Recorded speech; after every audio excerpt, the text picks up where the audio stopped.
আসসালামু আলাইকুম ওয়া রাহমাতুল্লাহি ওয়া বারাকাতুহু।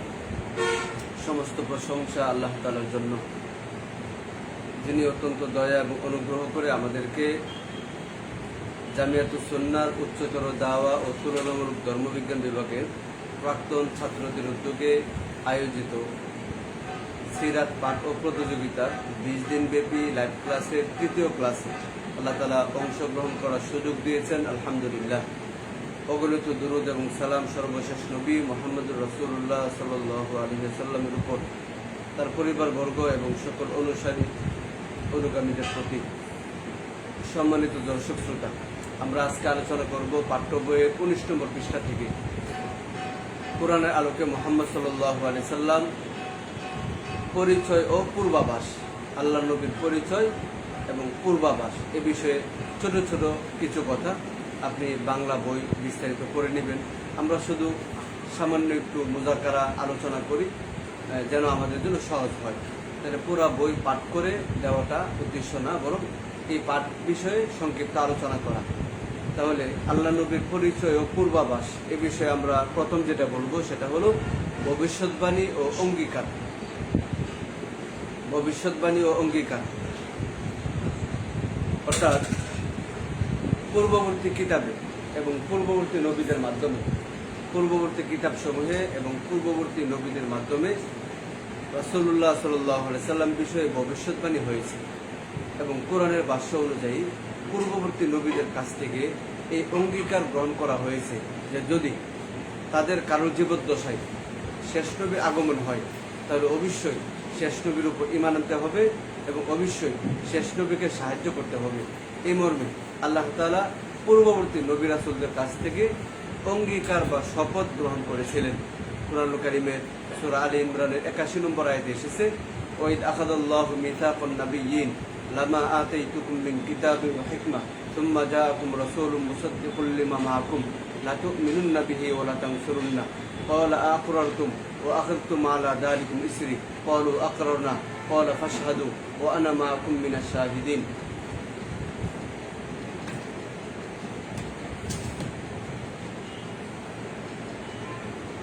আল্লাহ তাআলা পূর্বের নবীদের কাছ থেকে এই অঙ্গীকার গ্রহণ করেছেন যে যদি তাদের জীবদ্দশায় শেষ নবীর আগমন হয় তাহলে অবশ্যই তারা শেষ নবীর উপর ঈমান আনবেন এবং তাদেরকে শেষ নবীকে তারা সাহায্য করবেন। এই প্রতিশ্রুতি দেওয়ার কারণে আল্লাহ তাআলা নবী রাসূলদের কাছ থেকে এই প্রতিশ্রুতি গ্রহণ করার কারণে সকল নবী রাসূলগণ সে উম্মতদেরকে শেষ নবী বিষয়ে সতর্ক করেছেন, শেষ নবী বিষয়ে তাদেরকে অবহিত করেছেন, শেষ নবীর ভবিষ্যৎবাণী করেছেন, তার আকৃতি প্রকৃতি পরিচয় ইত্যাদি বর্ণনা করেছেন। এবং ইত্যাদি বর্ণনাটা এত বেশি হয়েছে যে না দেখা মানুষটা তাদের কাছে সন্তানের মতো পরিচিত হয়ে গেছে। কুরআনুল কারীমের সূরা বাকারা 146 আয়াতে আল্লাহ তাআলা বলছেন, আল্লাযীনা আতাইনাহুমুল কিতাব ইয়ারিফুনাহু কামা ইয়ারিফুনা আবনাহুম ওয়া ইন্না ফারীকাম মিনহুম লা ইয়াকতুমুনাল হাক্কা ওয়া হুম ইয়ালামুন। তারা শেষ নবীকে এমনভাবে চিনত যেভাবে তারা তাদের সন্তানদেরকে চিনে।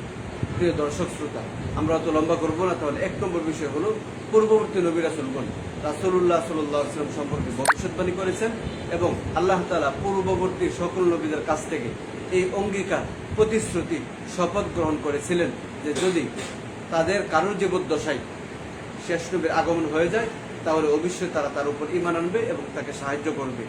এই প্রতিশ্রুতির কারণে নবী রাসূলগণ শেষ নবী সম্পর্কে উম্মতদেরকে বারবার বলছেন, তার আকৃতি প্রকৃতি পরিচয় ইত্যাদি বারবার বলছেন। এখানে আমরা ছোট্ট একটা বিষয় বলতে পারি, সেটা হলো রাসূলুল্লাহ সাল্লাল্লাহু আলাইহি সাল্লাম ঈসা আলাইহিস সালাতু ওয়াস সালামের জামানায় আসবেন না, আদম আলাইহিস সালাতু ওয়াস সালামের জামানায় তার আগমন হবে না। এটা আল্লাহ তাআলা জানতেন, আল্লাহ তাআলা এটা জানেন। শেষ নবী আদমের সময় আসবেন না এবং শেষ নবী ঈসা আলাইহিস সালাতু ওয়াস সালাম পর্যন্ত অন্য কোনো নবীর জীবদ্দশায় তিনি আসবেন না, আল্লাহ তাআলা জানতেন। তারপরে প্রতিশ্রুতি কেন নিলেন? এটা রাসূলুল্লাহ সাল্লাল্লাহু আলাইহি সাল্লামের আনুগত্য, তার অনুসরণ, তাকে মেনে চলা, এর গুরুত্ব অনুধাবন করতে আমাদেরকে সাহায্য করে, এর গভীরতা অনুধাবন করতে আমাদেরকে দিক নির্দেশনা দেয়। 2 নম্বর হলো প্রচলিত তাওরাত ইনজিলে আল্লাহ নবীর কথা বিদ্যমান। প্রচলিত তাওরাত ইনজিল বলতে যে বইগুলোকে বর্তমান খ্রিস্টানরা তাওরাত অথবা ইনজিল বলে, আমরা এটাও বলতেছি। আল্লাহ তাআলার পক্ষ থেকে নাজিলকৃত তাওরাত ইনজিল দুনিয়াতে নেই। তাহলে কিছু বই, প্রচলিত কিছু বই যেগুলোকে ইহুদি খ্রিস্টানরা কিছু বইকে তাওরাত বলে, কিছু বইকে ইনজিল বলে। তাহলে আমাদের আলোচ্য বিষয় হলো প্রচলিত তাওরাত ইনজিলে শেষ নবী মুহাম্মদুর রাসূলুল্লাহ সাল্লাল্লাহু আলাইহি সাল্লামের কথা লেখা আছে। আল্লাহ, মনে করেন বাইবেল অথবা ধর্মপুস্তক অথবা পবিত্র বাইবেল অথবা কিতাবুল মুকদ্দাস অথবা হোলি বাইবেল, বিভিন্ন নামে তার ধর্মপুস্তক। ওই ধর্মপুস্তকের প্রথম 5টা পুস্তককে, প্রথম 5টা বইকে তারা বলে হলো তৌরাত বা পঞ্চপুস্তক বলে। তাহলে প্রচলিত তাওরাত, আমরা বলতে চাচ্ছি আল্লাহ তাআলা যে তাওরাত নাজিল করেছিলেন ওই তাওরাত দুনিয়াতে নেই। আল্লাহ তাআলা নবীদের উপর যে ইনজিল নাজিল করেছিলেন, অন্যান্য কিতাব নাজিল করেছিলেন, সেগুলো দুনিয়াতে নেই। বর্তমানে তাওরাত নামে যে বইটা আছে ওইটা আল্লাহর পক্ষ থেকে অবতীর্ণ হওয়া কিতাব নয়। এভাবে ইনজিল নামে যে বইটা আছে এটা আল্লাহ তাআলার পক্ষ থেকে অবতীর্ণ হওয়া ইনজিল না। কোরআনুল কারীমের একাধিক আয়াতে এই বিষয়গুলো এসেছে। এর মধ্যে আমরা উদাহরণস্বরূপ একটা আয়াত বলি, সূরা আলী ইমরান। সূরা আলী ইমরানের ৭৮ নম্বর আয়াত আল্লাহ তাআলা বলছেন, ওয়া ইন্না মিনহুম লাফারিকান ইয়ালবুনা আলসিনাতাহুম বিল কিতাব লিতাহসাবুহু মিনাল কিতাব ওয়া মা হুয়া মিনাল কিতাব ওয়া ইয়াকুলুনা হুয়া মিন ইনদিল্লাহ ওয়া মা হুয়া মিন ইনদিল্লাহ ওয়া ইয়াকুলুনা আলাল্লাহিল কাযিবা ওয়া হুম ইয়ালামুন। তাদের মধ্যে কিছু মানুষ আছে যারা জিহ্বাকে পেঁচিয়ে পেঁচিয়ে বলে, লিতাহসাবুহু মিনাল কিতাব, যেন তোমরা ধারণা করো তারা কিতাব থেকে পাঠ করতেছে, ওয়া মা হুয়া মিনাল কিতাব, অথচ তারা কিতাব থেকে পাঠ করছে না। ওয়া ইয়াকুলুনা হুয়া মিন ইনদিল্লাহ, এবং তারা বলে যে এই যে এটা আল্লাহর পক্ষ থেকে এসেছে। আল্লাহ তাআলা বলছেন ওয়া মা হুয়া মিন ইনদিল্লাহ, এটা আল্লাহর পক্ষ থেকে আসেনি। ওয়া ইয়াকুলুনা আলাল্লাহিল কাযিবা ওয়া হুম ইয়ালামুন, তারা আল্লাহর নামে জেনে শুনে মিথ্যারোপ করে। তার মানে এখানে স্পষ্ট সূরা আলী ইমরানের ৭৮ নম্বর আয়াতে স্পষ্ট বিষয় হলো যে আল্লাহ তাআলা তাদের উপর যে কিতাব নাজিল করেছিলেন তারা এই কিতাবটা পাঠ করছে না। তাদের নিজেদের হাতের লেখা একটা বই পাঠ করছে, ওটাকে পেঁচায় পুচায় পাঠ করছে যেন অন্যান্যরা ধারণা করে তারা কিতাব থেকে পড়তেছে, এবং তারা দাবি করে এটা আল্লাহর পক্ষ থেকে এসেছে। আল্লাহ তাআলা পরিষ্কার করে দিলেন এটা আল্লাহর পক্ষ থেকে আসেনি। এভাবে সূরা বাকারা ৭৯ নম্বর আয়াত আল্লাহ তাআলা বলছেন, ফাওয়াইলুল লিল্লাযীনা ইয়াকতুবুনাল কিতাবা বিআইদিহিম সুম্মা ইয়াকুলুনা হাযা মিন ইনদিল্লাহ লিয়াশতারু বিহি থামানান কলিলা ফাওয়াইলুল লাহুম মিম্মা কাতাবাত আইদিহিম ওয়া ওয়াইলুল লাহুম মিম্মা ইয়াকসিবুন। তাদের জন্য ধ্বংস, ইয়াকতুবুনাল কিতাবা বিআইদিহিম, যারা নিজেদের হাতে কিতাব লেখে দুনিয়াবি সামান্য উপার্জনের উদ্দেশ্যে। তাহলে কোরআনুল কারীমের সূরা বাকারার ৭৯ নম্বর আয়াত আল্লাহ তাআলা স্পষ্ট করে দিলেন তার নিজেদের হাতে এটা লিখছে। সুতরাং তাওরাত নামে যে বইটা আছে, ইনজিল নামে যে বইটা আছে, ওইটা আল্লাহর পক্ষ থেকে নাজিল হয়নি। প্রিয় দর্শক শ্রোতা, আমি আপনাদেরকে একটা প্রশ্ন বলে দিব। তাহলে প্রশ্নটা এখানেই বলে দিচ্ছি। আমাদের পরীক্ষার মধ্যে একটা প্রশ্ন আসতে পারে এইভাবে যে প্রচলিত তাওরাত ইনজিল, প্রচলিত তাওরাত ইনজিল, এরপর ক বিকৃত, খ রচিত, গ নাজিলকৃত, আর ঘ খ এবং গ। এরা ঠিক চিহ্ন দিবেন কোনটাই? বিকৃত, যে না প্রচলিত তাওরাত ইনজিল বিকৃত না, রচিত। নাজিলকৃতও না, বিকৃতও না, বরং রচিত। রচিত অর্থাৎ তারা নিজেদের হাতে এই কিতাবটা লিখেছে, লেখে বলছে এটা আল্লাহর পক্ষ থেকে এসেছে। যেটা আমরা দুইটা আয়াত উল্লেখ করেছি, একটা হলো সূরা আলী ইমরানের ৭৮ আর একটা হলো সূরা বাকারার ৭৯ নম্বর আয়াত। তাহলে আমরা বলবো তাদের কাছে তাদের নিজেদের হাতের লেখা যে তাওরাত ইনজিল আছে, ওই তাওরাত ইনজিলের মধ্যেই শেষ নবীর কথা লেখা আছে। কোরআনুল কারীমের সূরা আরাফের ১৫৭ আয়াত আল্লাহ তাআলা বলছেন, আল্লাযীনা ইয়াত্তাবিউনা রাসূলান নাবিয়্যাল উম্মিয়্যাল্লাযী ইয়াজিদুনাহু মাকতুবান ইনদাহুম ফিত তাওরাতি ওয়াল ইনজিল। আল্লাহ, তোমরা উম্মি নবীর অনুসরণ করো, যিনি যার কথা লেখা তোমরা দেখতে পাবে ইনদাহুম ফিত তাওরাতি ওয়াল ইনজিল, তাদের কাছে সংরক্ষিত তাওরাত এবং ইনজিলে। মানে খ্রিস্টানদের, ইহুদিদের কাছে যে তাওরাত আর ইনজিল আছে, ওই তাওরাত ইনজিলেই রাসূলের কথা লেখা আছে। এই বিষয়ে আপনি লম্বা আলোচনা যদি জানতে চান তাহলে আমাদের একটা বই আছে, খ্রিস্টানদের বিভিন্ন প্রশ্নের এবং সন্দেহের জবাব, সহজ উত্তর নামে বইটা পড়তে পারেন। অথবা আল্লামা কিরানবী রহমতুল্লাহ কিরানবী, উনার ইজারুল হক পড়তে পারেন। অথবা আব্দুল্লাহ জাহাঙ্গীর রহমতুল্লাহি আলাইহির বাইবেল বিকৃতি, পরিচিতি ও পর্যালোচনা, এটা পড়তে পারেন। এবং ইমাম বাইহাকি রহিমাহুল্লাহ এই বিষয়ে তিনি দালাইলুন নবুওয়া গ্রন্থে লম্বা আলোচনা করেছেন। আমরা যে আয়াতটা আলোচনা করেছি সূরা আরাফের 157 আয়াত, এই আয়াত বিষয়ে যদি আপনি আরো পরিষ্কার হইতে চান তাহলে তাফসিরে মারিফুল কোরআন পড়তে পারেন, তাফসিরে মাজাহারি পড়তে পারেন, তাফসিরে রুহুল মানি পড়তে পারেন, ইবনে কাসির সহ অন্যান্য। দেখেন, যদি শেষ নবীর কথা লেখা না থাকতো তাহলে তখনকার ইহুদি খ্রিস্টান যারা তারা মিছিল বের করতো, মিছিল যে কোরআন বলছে তাওরাত ইনজিলে মুহাম্মদের কথা লেখা আছে অথচ লেখা নাই, তারা মিছিল বের করতো। তারা কোনো কিছুই বলেনি, তারা চুপ ছিল। এটাই প্রমাণ করে যে সত্যিকার অর্থেই তাওরাত ইনজিলে মুহাম্মদ সাল্লাল্লাহু আলাইহি ওয়াসাল্লামের কথা লেখা আছে। আপনি হয়তো খুঁজে পাবেন না, আমার কাছে আসেন, শত শত উদ্ধৃতি বের করে দিই। কেউ হয়তো খুঁজে পাবে না যারা তাও প্রচলিত তাওরাত ইনজিল এর সাথে পরিচিত না, এগুলো ব্যবহার করে অভ্যস্ত না, তারা হয়তো খুঁজে পাবে না, হতেই পারে। আমার কাছে আসলে মোহাম্মদ রাসূলুল্লাহ কথা আছে, তো কথা কোন কোন জায়গায় আছে, অনেক জায়গায় আছে, মধ্যে একটা উল্লেখ করছে 3 নম্বর প্রচলিত তাওরাতে বর্ণিত মুসার ভবিষ্যৎবাণী। এটা হলো বাইবেলের 2য় বিবরণ 18 নম্বর অধ্যায় 17 থেকে 22 নম্বর পদে এসেছে। বাইবেলের 2য় বিবরণ, বাইবেলের যারা যেই অংশটাকে তারা তাওরাত বলে, এই অংশে 5টা পুস্তক আছে। এর 5ম পুস্তককে বলা হয় 2য় বিবরণ। 2য় বিবরণে 18 নম্বর অধ্যায় 17 থেকে 22 পদ, সেখানে বলা হচ্ছে, এটা আমি দেখে দেখে পাঠ করছি। মুসা বললেন, মাবুদ আমাকে বলেছিলেন, তারা ভালোই বলেছে, আমি তাদের ভাইদের মধ্য থেকে তাদের জন্য তোমার মতো একজন নবী দাঁড় করাবো, তার মুখ দিয়েই আমি আমার কথা বলবো, আর আমি যা বলতে তাকে হুকুম দেব সে তাই বলবে। সেই নবী আমার নাম করে যে কথা বলবে, কেউ যদি আমার সেই কথা না শুনে তবে আমি নিজেই সেই লোককে দায়ী করব। কিন্তু আমি হুকুম দেইনি এমন কোনো কথা যদি কোনো নবী আমার নাম করে বলতে সাহস করে কিংবা বলে, অথবা সে দেবদেবীর নামে কথা বলে, তাকে হত্যা করতে হবে। কোনো একটা কথা সম্বন্ধে তোমরা মনে মধ্যে বলতে পারো, মাবুদ এই কথা বলেছেন কিনা আমরা কি করে জানবো? কোনো নবী যদি মাবুদের নাম করে কোনো কথা বলে আর তা যদি অসত্য হয় কিংবা না ঘটে, তবে বুঝতে হবে মাবুদ সেই কথা বলেননি, সেই নবী দুঃসাহস করে ওই কথা বলেছে, তাকে তোমরা ভয় করো না। এটা আমরা ব্যাখ্যা করলে অনেক লম্বা হয়ে যাবে, আমরা সংক্ষেপে একটু বলি। মুসাকে মাবুদ বললে, মানে মুসা, এটা কিন্তু মুসার কথা নয়, এটা মাবুদের কথা। মাবুদ মুসাকে বললেন, তার মানে সরাসরি মাবুদের কথা। মাবুদ মুসাকে বললেন যে আমি বনি ইসরায়েলদের ভাইদের মধ্যে থেকে, বনি ইসরায়েল একটা বংশ আর বনি ইসমাইল একটা বংশ। বনি ইসমাইলের ভাইয়ের বংশ হলো বনি ইসমাইল, বনি ইসরায়েল এর ভাইয়ের বংশ বনি ইসমাইল, বনি ইসমাইলের ভাইয়ের বংশ বনি ইসরায়েল। তাহলে তাদের ভাইয়ের বংশ থেকে, অর্থাৎ বনি ইসমাইল থেকে একজন নবী পাঠাবো, তিনি তোমার মতো মানে মুসার মতো হবে। তাহলে আমরা জানি শেষ নবী বনি ইসমাইল বংশে এসেছেন এবং তিনি সামগ্রিকভাবে মুসা আলাইহিস সালাতু ওয়াস সালামের মতো ছিলেন। এর ইঙ্গিতটা হলো সূরা মুজাম্মিল 10 নম্বর আয়াতে আল্লাহ তাআলা বলছেন, ইন্না আরসালনা ইলাইকুম রাসূলা শাহিদান আলাইকুম কামা আরসালনা ইলা ফিরআউনা রাসূলা। ফেরাউনের কাছে মুসাকে পাঠানো হয়েছিল, আল্লাহ তাআলা বলছেন কামা আরসালনা, এভাবে আমি তোমাদের কাছে কি করছি, রাসূল পাঠিয়েছি। তার মানে সামগ্রিকভাবে মুসা আলাইহিস সালাতু ওয়াস সালাম শেষ নবীর মতো, শেষ নবী সামগ্রিকভাবে মুসা আলাইহিস সালাতু ওয়াস সালামের মতো। খ্রিস্টানদের কেউ কেউ বলে আর কি যে মুসার মতো হলো ঈসা আলাইহিস সালাম, এটা হতে পারে না। দেখেন, প্রথমত হলো ঈসা আলাইহিস সালাম জন্মটাই ব্যতিক্রম। মুসা আলাইহিস সালাতু ওয়াস সালাম এবং মুহাম্মদুর রাসূলুল্লাহ দুইজনের স্বাভাবিক জন্ম, ঈসা আলাইহিস সালাম জন্ম ব্যতিক্রম। দুজনের স্বাভাবিক মৃত্যু, কিন্তু ঈসা আলাইহিস সালামের মৃত্যু ব্যতিক্রম।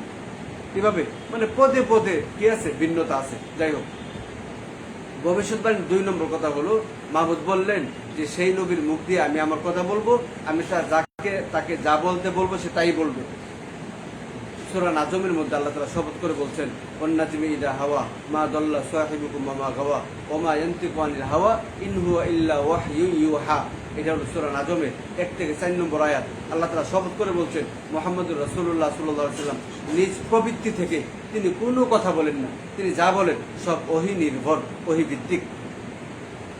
ভবিষ্যৎবাণী এরপর অংশ হলো যে কোনো নবী যদি আমার নাম ধরে কোনো কথা বলে আর সেই কথা যদি কেউ না শুনে, তাহলে আমি তাকে দায়ী করব। কোরআনুল কারীমের একাধিক আয়াতে বিষয়গুলো এসেছে।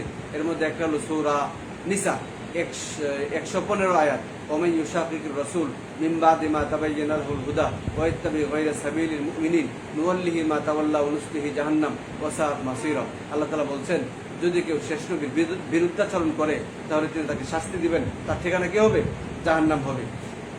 ভবিষ্যৎবাণীর পরের অংশ, মাহমুদ বললেন যে আমি কোনো কথা বলছি কিনা ওইটা তোমরা বুঝবে কিভাবে, যে যদি কোনো নবী আমার নাম ধরে কোনো কথা বলে আর এটা যদি অসত্য হয় অথবা না ঘটে, তাহলে তোমরা মনে করবে এই কথাটাকে আমি বলিনি। দেখেন মুহাম্মদ রাসূলুল্লাহ সাল্লাল্লাহু আলাইহি ওয়াসাল্লাম আল্লাহর নামে যা বলছেন সব সত্যে পরিণত হয়েছে। যেমন মক্কা বিজয় সম্পর্কে তিনি বলছেন সূরা ফাত 1 নম্বর আয়াত, ইন্না ফাতাহনা লাকা ফাতহাম মুবিনা, মক্কা ঠিক এভাবে কি বিজয় হয়েছে। রোম সম্রাট সম্পর্কে, রুমিদের বিজয় সম্পর্কে আল্লাহ নবী আল্লাহ তাআলা যেভাবে শিখিয়ে দিচ্ছেন, ওহী নাযিল করেছেন, ওইভাবে বলছেন আলিফ লাম মিম গুলিবাতির রুম ফি আদনাল আরদ ওয়া হুম মিন বাদি গলাবিহিম সায়গরিবুন, এভাবে কি হয়েছে। মক্কা বিজয়ের পরবর্তী অবস্থা সম্পর্কে আল্লাহ নবী ভবিষ্যৎবাণী করেছিলেন, যেভাবে আল্লাহ তাআলা ওহীতে বলেছেন ইদা জাআ নাসরুল্লাহ ওয়াল ফাত ওয়া রাআইতান নাস ইয়াদখুলুনা ফি দীনিল্লাহি আফওয়াজা, সূরা নাসর 1-2 আয়াত। ঠিক এভাবে কি তার মানে আল্লাহ নবী যা বলেছেন সব সত্যে পরিণত হয়েছে। তাতে বোঝা যায় যে বিশ্ব নবী রাহমাতুল আলামিন তিনি আল্লাহ তাআলার নামে কোনো মিথ্যা কথা বলেননি। ভবিষ্যৎবাণীর পরের অংশ বলা হচ্ছে যে যদি কোনো নবী আমার নাম ধরে মিথ্যা কথা বলে অথবা দেবদেবীর নামে মিথ্যা বলে, হ্যাঁ, তাহলে তাকে হত্যা করতে হবে, অর্থাৎ তার অপমৃত্যু হবে। দেখেন মুহাম্মদ রাসূলুল্লাহ সাল্লাল্লাহু আলাইহি ওয়াসাল্লাম যুদ্ধ করছেন, যুদ্ধের ময়দানে গিয়েছেন, তিনি অনেক যুদ্ধে মানে একা একা যুদ্ধের ময়দানে দাঁড়িয়েছিলেন এবং কাফেররা বিষ খাওয়িয়ে দেয়াল থেকে পাথর ফেলে এরপর কতভাবে তাকে হত্যা করার চেষ্টা করেছে, কিন্তু পারেনি। এটা প্রমাণ করে যে তিনি আল্লাহর নামে কোনো মিথ্যা কথা বলেননি। যদি তিনি আল্লাহর নামে মিথ্যা কথা বলতেন তাহলে তাকে হত্যা করতে তারা সক্ষম হতো। একই কথা সূরা হাক্কার মধ্যেও আসছে, আমরা ওই দিকে যাবো না, আলোচনা লম্বা হয়ে যাবে। ভবিষ্যৎবাণীর পরের কথা হলো যে যদি মানে আল্লাহ আচ্ছা, তাহলে আমরা হলো 4 নম্বর প্রচলিত ইঞ্জিলের একটা দৃষ্টান্ত দিই। প্রচলিত ইঞ্জিলের মধ্যে 27টা বই আছে, প্রচলিত ইঞ্জিলের মধ্যে 27টা বই আছে। এর মধ্যে প্রথম 4টাকে তারা ইঞ্জিল বলে, আর এই 4টার মধ্যে আবার প্রথম 3টা হলো খ্রিস্টানদের সর্বসম্মতিক্রমে ইঞ্জিল, আর একটা হলো মতভেদ সহ ইঞ্জিল। তাহলে আমরা বলতে পারি 3টা হলো মুত্তাফাক ইঞ্জিল আর 4টা হলো মুখতালাফ ইঞ্জিল। তাহলে কুরআনুল কারীমে সূরা ফাত 29 নম্বর আয়াতে, কুরআনুল কারীমের সূরা ফাত এর 29 নম্বর আয়াতে আল্লাহ তাআলা বলছেন যে ওয়ামাতালুহুম ফিল ইনজিল, মুহাম্মদুর রাসূলুল্লাহ সাল্লাল্লাহু আলাইহি ওয়াসাল্লাম এর উদাহরণ, আল্লাহর নবী সাহাবীদের উদাহরণ ইনজিলের মধ্যে ছিল এইভাবে, কাযারাইন আখরাজা শাতআহু ফাআযারাহু ফাস্তাগলাযা ফাস্তাওয়া আলা সুকি ইউজিবু যুররা লিগিযা বিহুল কুফার। কুরআনুল কারীমের সূরা ফাত এর 29 নম্বর আয়াতের যে উদাহরণটা, ওই উদাহরণটা বাইবেলের প্রচলিত নতুন নিয়ম বা ইনজিলের মতি মার্ক লুক 3টার সাথে মিলে যায়। আমরা একটু আগে বললাম যে ঐক্যবদ্ধ বা মুত্তাফাক ইনজিল কয়টা? 3টা। মতি মার্ক লুক, মতির 13 নম্বর অধ্যায় 31 থেকে 32 পদে এই উদাহরণটা এসেছে। এরপরে হলো লুকের 13 নম্বর অধ্যায় 18 থেকে 19 পদে এই উদাহরণটা এসেছে। এরপরে মার্কের 4 নম্বর অধ্যায় 31 থেকে 32 পর্যন্ত উদাহরণটা এসেছে। হুবহু মার্কের ভাষাটা হলো আমরা কিসের সঙ্গে, ঈসা বললেন আমরা কিসের সঙ্গে আল্লাহর রাজ্যের তুলনা করব, কোন দৃষ্টান্ত দ্বারাই বা তা ব্যক্ত করব, তা একটি সরিষা দানার মতো, সেই বীজ ভূমিতে বোনার সময়ে ভূমির সকল বীজের মধ্যে সবচেয়ে ক্ষুদ্র বটে, কিন্তু বপন করা হলে তা অঙ্কুরিত হয়ে সকল শাক সবজির চেয়েও বড় হয়ে গেল এবং বড় ডাল বের করলো। তাহলে সূরা ফাত এর 29 নম্বর আয়াতের সাথে মতি মার্ক লুকের এই উদাহরণটা মিলে যায়। এখানে একটা উদাহরণ দেওয়া হয়েছে যে একটা শস্য দানা, ওইটা খুব অবহেলিত একটা চারা, এরপর এটা বিশাল এবং চারা হয়ে গেল।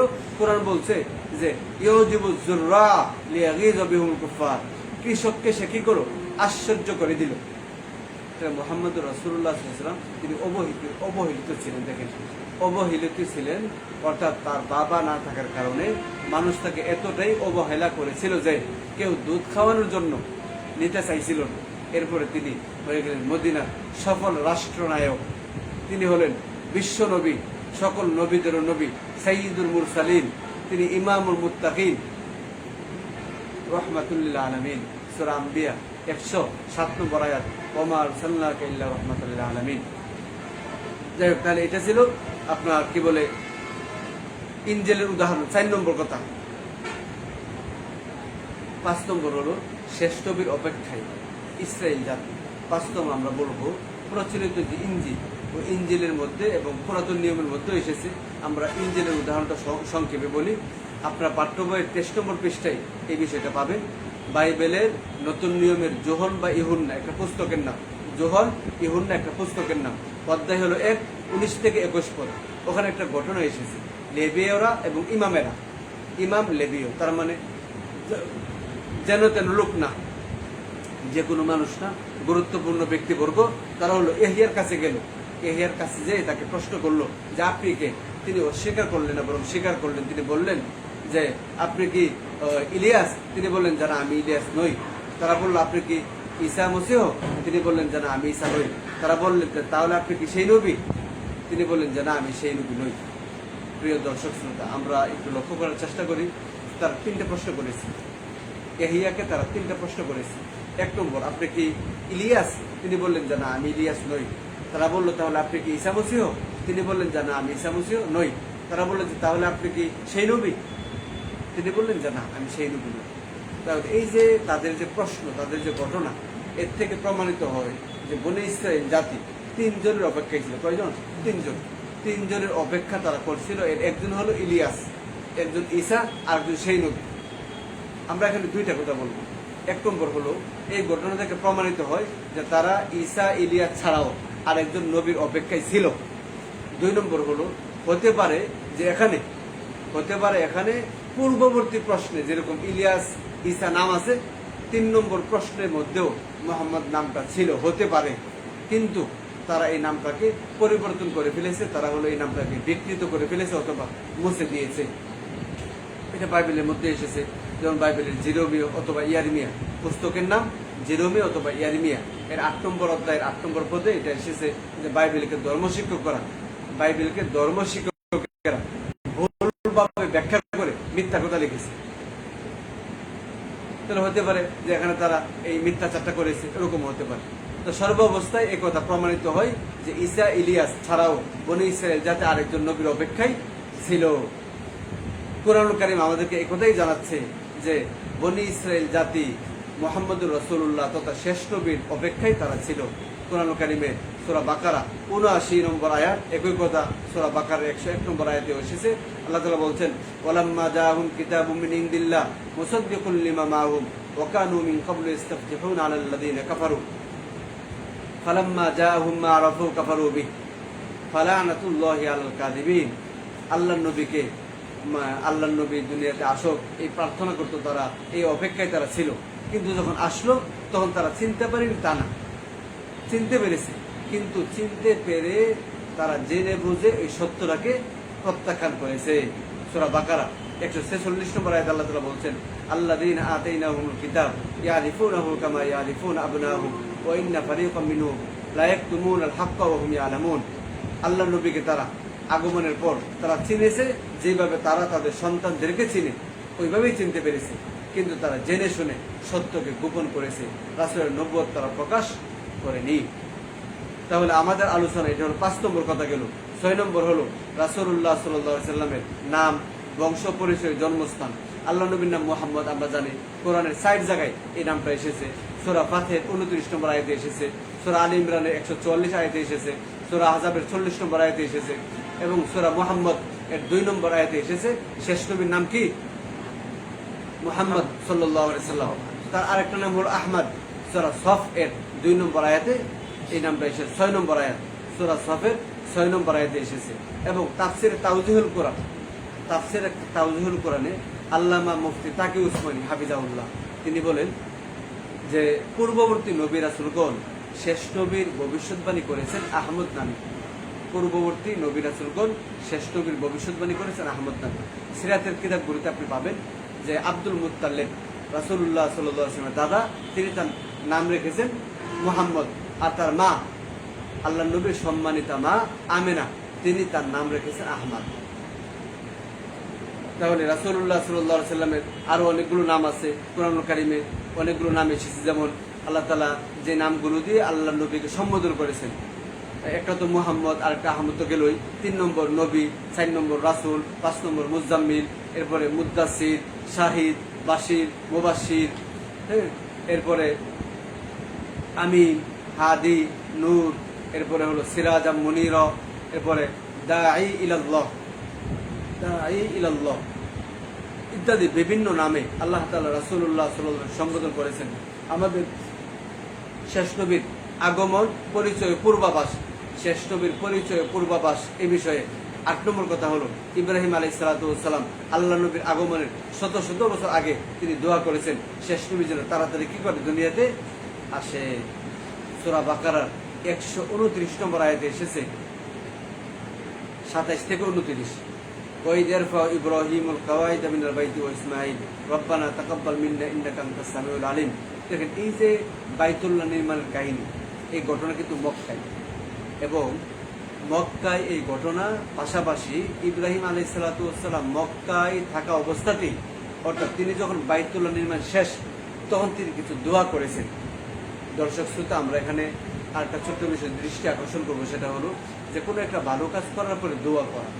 এই দোয়া আল্লাহ তাআলা কবুল করেন, বিভিন্ন আয়াতে হাদিসে এসেছে। আমরা এই ঘটনা থেকেও পাই, এটা হলো সুন্নাতে ইব্রাহিম, সুন্নাতু আবিকুম ইব্রাহিম আলাইহিস সালাম, আমাদের আদি পিতা ইব্রাহিম আলাইহিস সালাতু ওয়াস সালাম সুন্নাত এটা, যে তিনি বাইতুল্লাহ নির্মাণ করার পর গুরুত্বপূর্ণ কিছু দোয়া তিনি করেছেন। তার মানে ভালো কোনো কাজ করার পরে যখন মানুষ দোয়া করে তখন আল্লাহ তাআলা এই দোয়া কবুল করেন। তিনি যে দোয়াগুলো করেছিলেন এর একটা ছিল রব্বানা উবাত ফীহিম রাসূলাম মিনহুম ইয়াতলু আলাইহিম আয়াতিহি ওয়া ইযাক্কিহিম ওয়া ইউআল্লিমুহুমুল কিতাবা ওয়াল হিকমা ওয়া ইন কানু মিন ক্বাবলু লাফি দালালিম মুবিন। আল্লাহ নবীর আগমনের দোয়া করেছেন, পাশাপাশি তিনি দুনিয়াতে আসার পরে কি করবেন তার মানে কার্যক্রম, উল্লেখযোগ্য কার্যক্রমগুলো তিনি বর্ণনা করেছেন। যে আল্লাহ তাদের মধ্য থেকে, মানে মক্কাবাসী, কাজ কিন্তু মক্কায়, দোয়া হচ্ছে মক্কায়, তার মানে এখানে সম্বোধিত ব্যক্তিরা সর্বপ্রথম কে হবে? মক্কাবাসী। তাহলে তাদের মধ্য থেকে ইব্রাহিম আলাইহিস সালাতু ওয়াস সালাম এর সাথে তখন কিন্তু ইসমাঈল আলাইহিস সালাম, এই কথাগুলো পরে আমাদের আবার লাগবে, খেয়াল করে যে বাইতুল্লাহ নির্মাণ হচ্ছে মক্কায়, ইব্রাহিম আলাইহিস সালাতু ওয়াস সালামের সাথে বাইতুল্লাহ নির্মাণে সহযোগিতা করেছেন ইসমাঈল, দোয়ার সময় সাথে আছে কে? ইসমাঈল, নির্মাণ কাজে সহযোগী ছিলেন কে? ইসমাঈল। এই কাজগুলো হচ্ছে মক্কায়। আল্লাহ নবী ইব্রাহিম খলিলুল্লাহ তিনি মক্কায় দোয়া করতেছেন যে আল্লাহ তাদের মধ্য থেকে তাদের জন্য একজন কি করেন? নবী পাঠান। ওই নবী কি করবেন? ইয়াতলু আলাইহিম আয়াতিক, আপনার আয়াতসমূহ পাঠ করে শোনাবেন। ওই আল্লিমুহুমুল কিতাবুল হিকমা, তিনি কিতাবুল হিকমা শিক্ষা দিবেন। ওই যাক্কিহিম, এবং তিনি মানুষদের আত্মাকে পরিশুদ্ধ করবেন। তাহলে ইব্রাহিম আলাইহিস সালাতু ওয়াস সালাম যে দোয়া করেছেন, ওই দোয়া এবং তার যে ঘটনা, এটা যদি আমরা গভীরভাবে অনুধাবন করার চেষ্টা করি তাহলে আমরা বুঝবো যে ইসমাঈল আলাইহিস সালাতু ওয়াস সালামের যে বংশধর, ওই বংশধরের ধারাবাহিকতায় কুরাইশ বংশে শেষ নবী কি করেছেন? আগমন করেছেন। এটা কোরআনের সূরা বাকারার 29, 27 থেকে 29 আয়াতের ঘটনার মধ্যেই কি পাওয়া যায়। আবার বলি, সূরা বাকারার 127 থেকে 129 নম্বর আয়াতে আল্লাহ নবী মক্কায় জন্মগ্রহণ করেছেন এ কথাটি স্পষ্টভাবে লেখা নাই, কিন্তু এই যে ঘটনা প্রেক্ষাপট, এই যে উপস্থাপনা ভঙ্গি, এর মধ্যে যদি আপনি চিন্তা করেন তাহলে এখানেই পাওয়া যাবে এই কথা যে ইব্রাহিম আলাইহিস সালাতু ওয়াস সালামের দোয়া, ইসমাঈল আলাইহিস সালাতু ওয়াস সালামের সঙ্গ দেওয়া, কাজে শরীক হওয়া, সহযোগিতা করা ইত্যাদি, এবং ওই যে দোয়ার যে ধারাবাহিকতা, এতে বোঝা যায় আল্লাহ নবী ইসমাঈলের বংশেই আসবেন, পাশাপাশি মক্কায় কি আসবেন, মক্কা তার জন্মভূমি হবে। এখানে প্রাসঙ্গিকভাবে আরেকটা কথা 10 নম্বর আমরা বলে রাখি, সেটা হলো জবিউল্লাহ বলতে ইসহাক আলাইহিস সালাতু ওয়াস সালাম। প্রথম কথা হলো, দেখেন ইব্রাহিম আলাইহিস সালাতু ওয়াস সালামকে আমরা নবী মান্য করি, এবং ইসহাক আলাইহিস সালাম তাকে আমরা নবী মান্য করি। লা নুফাররিকু বাইনা আহাদিন মিনহুম, আমরা নবীদের মধ্যে কোনো পার্থক্য করি না। আমরা দুজনকে ভক্তি করি, শ্রদ্ধা করি, সম্মান করি, দুজনের উপরে আমরা ঈমান রাখি, দুজনের আমরা মানে আল্লাহ নবীর দিক নির্দেশনা অনুযায়ী তাদের অনুসরণ অনুকরণ করি। দুইজনের কারোর সাথে আমাদের শত্রুতা নেই, কারোর সাথে আমাদের কোনো দুশমনি নেই। আমরা শুধু বলতে চাচ্ছি যে কুরআনুল কারীমের স্পষ্ট ভাষ্য অনুযায়ী এবং ইহুদি খ্রিস্টানদের ধর্মগ্রন্থ বাইবেলের পরিষ্কার ভাষ্য অনুযায়ী জবিহুল্লাহ ইসমাঈল আলাইহিস সালাতু ওয়াস সালাম কোনোভাবেই হতে পারেন না, কারণ জবিহুল্লাহ হলেন ইসমাইল আলাইহিস সালাম। ইসহাক আলাইহিস সালাম কখনোই জবিহুল্লাহ হতে পারেন। আমরা লম্বা আলোচনা করব না, একটা উদাহরণ দিই। কুরআনুল কারীমের সূরা সাফফাত 100 থেকে 103 নম্বর আয়াত, 100 থেকে 100 নম্বর আয়াত থেকে ঘটনা শুরু হয়েছে। কুরবানি লম্বা ঘটনা এসেছে। লম্বা ঘটনায় আল্লাহ তাআলা বলছেন যে ইব্রাহিম আলাইহিস সালাম দোয়া করছিলেন, রব্বি হাবলি মিনাস সলিহিন।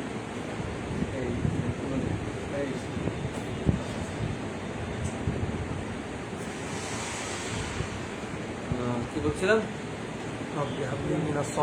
দোয়া করছেন রব্বি হাবলি মিনাস সলিহিন ফাবাশশারনাহু বিগুলামিন হালিম। তখন আল্লাহ তাআলা তার নাম বলেননি, বলছেন যে গোলামুন হালিম, আমি তাকে একটা সহনশীল সন্তানের সুসংবাদ দিলাম। এরপরে ফালাম্মা আসলামা ওয়া তাল্লাহু লিল জাবিন ওয়া নাদাইনাহু আইয়া ইব্রাহিম, কুরবানির ঘটনা শুরু হয়ে গেছে। কুরবানির ঘটনা যখন শেষ, কুরবানির পরীক্ষায় যখন ইব্রাহিম আলাইহিস সালাম উত্তীর্ণ, তখন আল্লাহ তাআলা তাকে যে পুরস্কার দিলেন, এই পুরস্কারের একটা হলো যে ফাবাশশারনাহু বিইসহাকা নাবিয়্যাম মিনাস সলিহিন। এটা হলো সূরা সাফফাতের 112-13 নম্বর আয়াতে যে ঘটনা শুরু হয়েছে। 100 নম্বর আয়াত, এর থেকে ইব্রাহিম আলাইহিস সালাম এর কুরবানির ঘটনা। তিনি তার বড় সন্তান, তার একমাত্র সন্তান কুরবানি দিয়েছেন। ওই কুরবানির প্রতিদান পুরস্কার হিসাবে ইসহাক আলাইহিস সালাম কি এসেছে? সুসংবাদ এসেছে।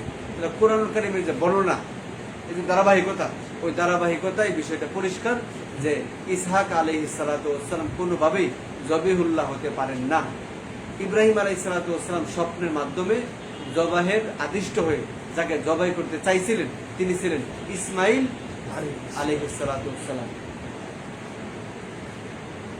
তাহলে ইহুদি খ্রিস্টানদের ধর্মগ্রন্থ, ওই ধর্মগ্রন্থ থেকে যদি আমরা বলি, তাহলে খ্রিস্টানদের ধর্মগ্রন্থের একটা পুস্তকের নাম হলো পয়দায়েশ। কি? পয়দায়েশের 16 নম্বর অধ্যায় 16 নম্বর পদ। পয়দায়েশের 16 নম্বর অধ্যায় 16 নম্বর পদে বলা হচ্ছে ইব্রাহিমের 86 বছর বয়সে ইসমাইলের জন্ম হয়। আর পয়দায়েশের 21 অধ্যায়ের 5 নম্বর পদে বলা হচ্ছে আর ইব্রাহিমের 100 বছর বয়সে ইসহাকের জন্ম হয়। তাইলে ইসহাক আলাইহিস সালাম যখন জন্মগ্রহণ করেন, বাইবেলের ভাষ্য অনুযায়ী, ইহুদি খ্রিস্টানদের ধর্মগ্রন্থ অনুযায়ী ইসহাক আলাইহিস সালাম যখন জন্মগ্রহণ করেন, তখন ইব্রাহিম আলাইহিস সালামের বয়স হলো 100 বছর। আর ইসমাইল আলাইহিস সালাম যখন জন্মগ্রহণ করেন, তখন তার বয়স হলো 86। 86 100 কত বছর ব্যবধান? 15 বছর। তার মানে ইসমাইল আলাইহিস সালাম ইসহাক আলাইহিস সালামের 15 বছরের বড়। 15 বছরের বড়। এবার দেখেন, 15 বছরের যদি বড় হয়, তাহলে আমরা বলবো ইব্রাহিম আলাইহিস সালাম এর একমাত্র সন্তান ইসমাইল আলাইহিস সালাম একাধারা 15 বছর ছিলেন। কিন্তু ইসহাক আলাইহিস সালাম এক মুহূর্তের জন্য ইব্রাহিমের একমাত্র বা অদ্বিতীয় সন্তান ছিলেন না। কথা পরিষ্কার কিনা? আমার 3 বছরের বড় আমার বড় ভাইয়া, তাহলে আমার বড় ভাইয়া হলো আমার আব্বুর একমাত্র ছেলে, কমপক্ষে 3 বছর। এরপর আমার জন্ম। তা আমার যখন জন্ম, তখন তো আমার ভাইয়া অলরেডি আছে। সুতরাং আমি তো এক মুহূর্তের জন্য এই কথা দাবি করতে পারবো না যে আমার বাপের একমাত্র ছেলে আমি। তাহলে ইসহাক আলাইহিস সালাম এক মুহূর্তের জন্য ইব্রাহিমের কি ছিলেন না? একমাত্র বা অদ্বিতীয় সন্তান ছিলেন না। কিন্তু ইসমাইল আলাইহিস সালাম তিনি একাধারা 15 বছর খলিলুল্লাহ ইব্রাহিম আলাইহিস সালামের কি ছিলেন? বাইবেলের পয়দায়েশের 22 নম্বর অধ্যায় 1 থেকে 2 পদ, পয়দায়েশ 22 নম্বর অধ্যায় 1 থেকে 2 পদে এসেছে যে ইব্রাহিমকে আল্লাহ তাআলা ডাকলেন, বললেন ইব্রাহিম জবাব দিলেন, এই যে আমি আল্লাহ বললেন তোমার ছেলেকে, অদ্বিতীয় ছেলেকে যাকে তুমি ভালোবাসো, তাকে নিয়ে তুমি মরিয়া এলাকায় যাও, যেখানে সে পাহাড়টা কথা আমি তোমাকে বলবো, ওই পাহাড়ে তুমি তাকে কুরবানি দাও। তার মানে ইব্রাহিমকে বাইবেলের ভাষ্য, এটা পয়দায়েশের 22 নম্বর অধ্যায় 1 থেকে 2 পদ, যে ইব্রাহিমকে মাহবুব ডেকে বললেন যে তুমি হলো তোমার অদ্বিতীয় ছেলে, তাকে নিয়ে তুমি অমুক জায়গায় যাও, যে কুরবানি করো। তার মানে অদ্বিতীয় ছেলে কে? ইসমাইল আলাইহিস সালাম। প্রিয় দর্শক শ্রোতা, তাহলে ইব্রাহিম আলাইহিস সালাম এর অদ্বিতীয় ছেলে কুরবানি হয়েছে, এই কথাটা বাইবেল পরিষ্কার ভাবে বলছে। আর আমরা এর আগে আলোচনা করেছি যে ইব্রাহিম আলাইহিস সালামের একমাত্র সন্তান একাধারা 15 বছর কে ছিলেন? ইসমাইল আলাইহিস সালাম ছিলেন। তাহলে জবিহুল্লাহ কে? ইসমাইল আলাইহিস সালাম। এজন্য বিশ্ব নবী রহমাতুল্লাহ আলামিন তিনি বলছেন আনা ইবনু জাবিহাইন, আমি দুই জবিহুল্লাহর কি সন্তান। এক জবিহুল্লাহ আমার পূর্বপুরুষ ইসমাইল, আর এক জবিহুল্লাহ আমার বাবা আব্দুল্লাহ। তাহলে আল্লাহ নবীর জন্মস্থানের কথা আমরা একটু আগে বলছি যে এই যে ইব্রাহিম আলাইহিস সালামের যে ঘটনা, ওই ঘটনায় প্রমাণ করে যে ইব্রাহিম আলাইহিস সালাম এর দোয়ার ফসল বা দোয়ার যে ফলাফল হিসাবে পরবর্তী নবী আগমন করবেন মক্কায়।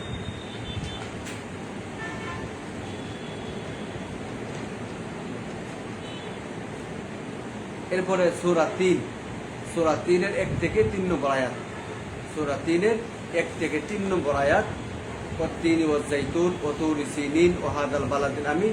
এই আয়াতের তাফসিরে তাওজিহুল কোরআনের মধ্যে আপনি এই আলোচনাগুলো পাবেন যে এই আয়াতেও ইঙ্গিত করা হয়েছে যে মুহাম্মদুর রাসূলুল্লাহ সাল্লাল্লাহু আলাইহি ওয়াসাল্লাম জন্মস্থান কি মক্কায়।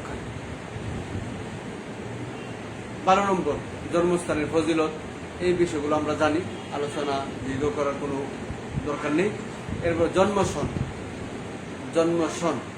জন্মসন বিষয়ে যদি আমরা বলি তাহলে সূরা ফিলের 1 নম্বর আয়াতের আলোচনায় তাফসিরে ইবনে কাসির, তাফসিরে মারিফুল কোরআন, তাফসিরে তাওজিহুল কোরআন ইত্যাদি তাফসির গ্রন্থের মধ্যে এসেছে যে ইব্রাহিম আলাইহিস সালাম শেষ নবী মুহাম্মদুর রাসূলুল্লাহ সাল্লাল্লাহু আলাইহি ওয়াসাল্লাম তিনি আসহাবে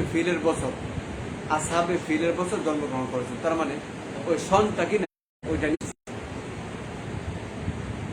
আগে ঠিক আছে না, ওইটাই আছে, লাইভ ওইটাই আছে, মাঝখানে একটু নেট চলে গেছে।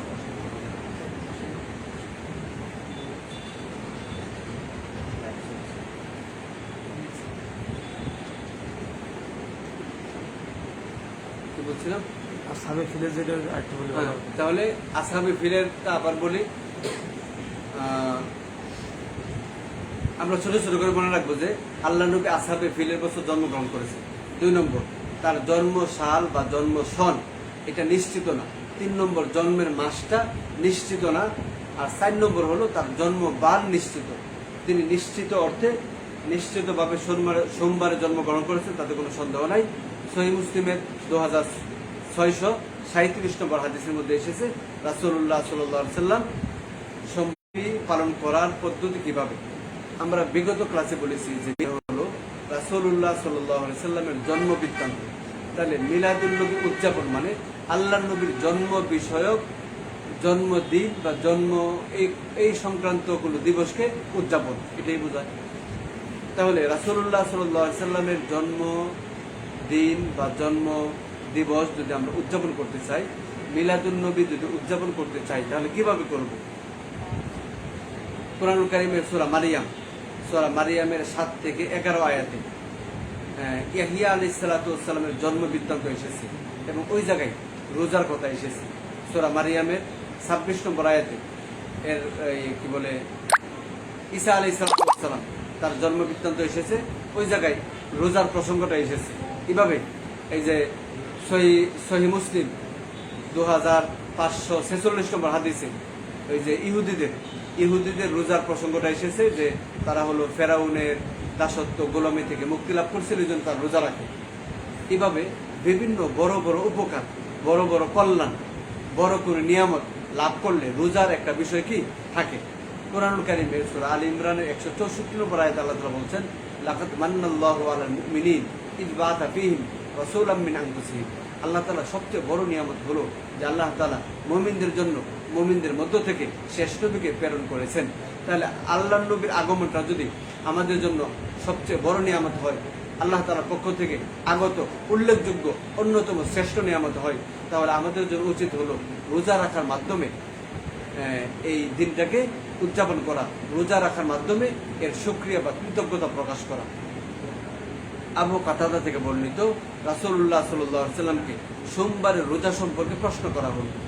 এটা হলো সহিহ মুসলিমের 2637 নম্বর হাদিস এবং সুনান আবু দাউদের 2426 নম্বর হাদিস।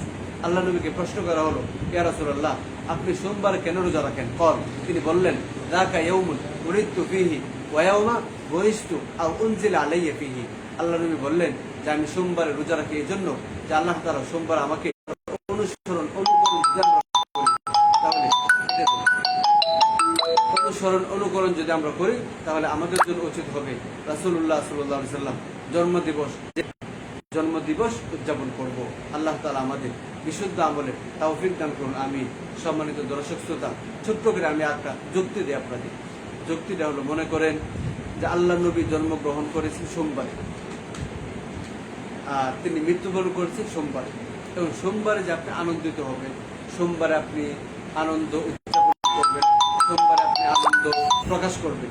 প্রশ্ন হলো, সোমবারে যে আনন্দ প্রকাশ করবেন, আনন্দ উদযাপন করবেন, এটা কেন?